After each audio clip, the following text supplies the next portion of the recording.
परिचय। अर्जुन और उसके पिता गर्मियों के लिए वस्त्र खरीदने निकले हैं।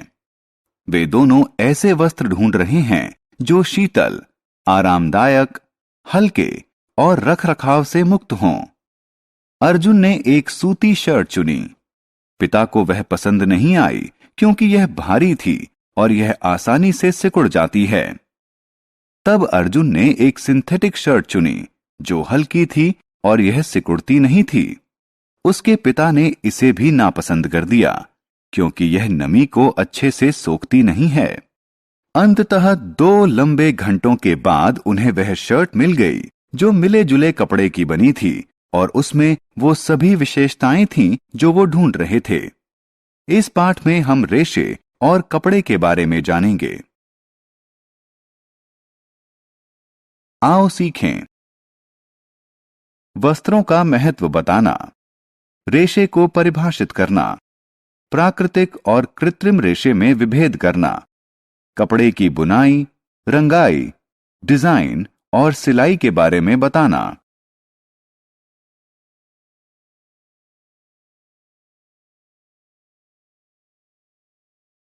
वस्त्र जो हम पहनते हैं।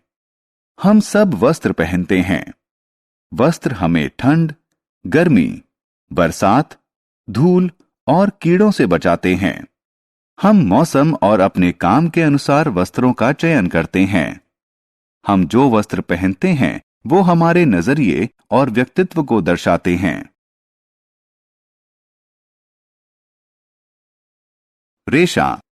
रेशा वह कच्चा माल है जिससे वस्त्रों का निर्माण होता है। रेशे विभिन्न चरणों से गुजरकर वस्त्र बनते हैं।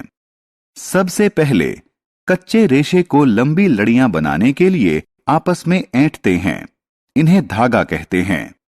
कपड़ा बनाने के लिए धागे की कताई बुनाई की जाती है। कपड़े का प्रयोग लोगों की जरूरत के अनुसार विभिन्न आकार और प्रकार के वस्त्र बनाने के लिए किया जाता है। रेशे 2 प्रकार के होते हैं। 1. प्राकृतिक रेशे। 2. कृत्रिम रेशे। प्राकृतिक रेशे। प्राकृतिक रेशे पेड़ों और जानवरों से बनते हैं। सूत, ऊन और रेशम कुछ प्राकृतिक तंतु हैं। सूत पेड़ों से प्राप्त होता है। ऊन भेड़, बकरी और ऊंट से प्राप्त होता है। रेशम रेशम के कीड़े से प्राप्त होता है।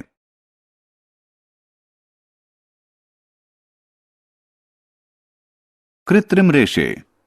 कृत्रिम रेशे मानव निर्मित होते हैं। नायलॉन, पॉलिस्टर इत्यादि कृत्रिम रेशों के उदाहरण हैं। कृत्रिम रेशों से बने कपड़े सस्ते होते हैं, जल्दी सूखते हैं और सिकुड़ते नहीं हैं।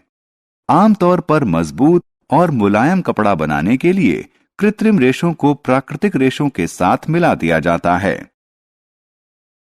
बुनाई। बुनाई वह प्रक्रिया है जिससे धागों से कपड़ा बनाया जाता है। इसके लिए धागों का एक समूह क्षैतिज रूप से बिछाया जाता है और दूसरा ऊर्ध्वाधर रूप से। इस तरह एक दूसरे को काटते हुए धागों को बुनावट कहते हैं।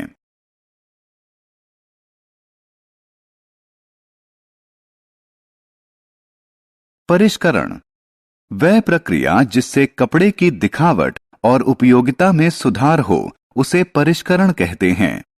कपड़ों को दिए जाने वाले कुछ महत्वपूर्ण परिष्करण हैं। ब्रशिंग। ब्रश करने की प्रक्रिया से छोटे और ढीले तंतु कपड़े से निकल जाते हैं। कैलेंडरिंग। कैलेंडरिंग की प्रक्रिया से कपड़े की मुलायमियत और चमक बढ़ती है। ब्लीचिंग। ब्लीचिंग की प्रक्रिया से कच्चे कपड़े का प्राकृतिक रंग छूट जाता है।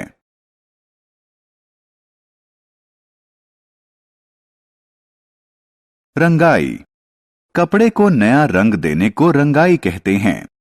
एक कपड़े को रंगने के लिए पहले गर्म पानी में रंग और नमक का घोल तैयार किया जाता है। इसके बाद कपड़े को इसमें डुबोया जाता है। कपड़े को 1 घंटे बाद बाहर निकालकर धोया जाता है। अंत में कपड़े को सुखाया जाता है।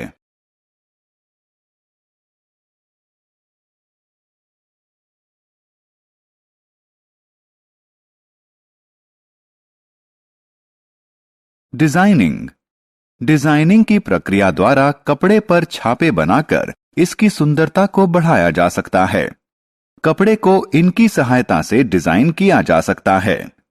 स्याही, रंग या कढ़ाई, पत्थर, सजावटी दाने या क्रिस्टल, लेस या जरी।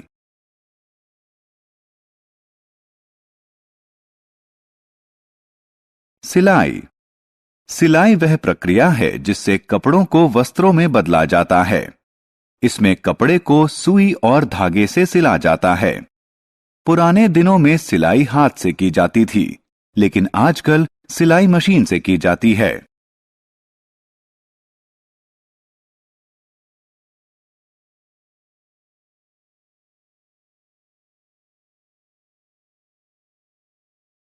हमने क्या चर्चा की?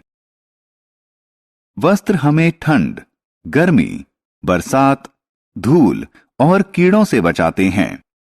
रेशा वह कच्चा पदार्थ होता है जिसका प्रयोग कपड़ा बनाने के लिए किया जाता है। रेशे दो प्रकार के होते हैं, प्राकृतिक और कृत्रिम। प्राकृतिक रेशे पेड़ों और जानवरों से प्राप्त किए जाते हैं। कृत्रिम रेशे का निर्माण होता है।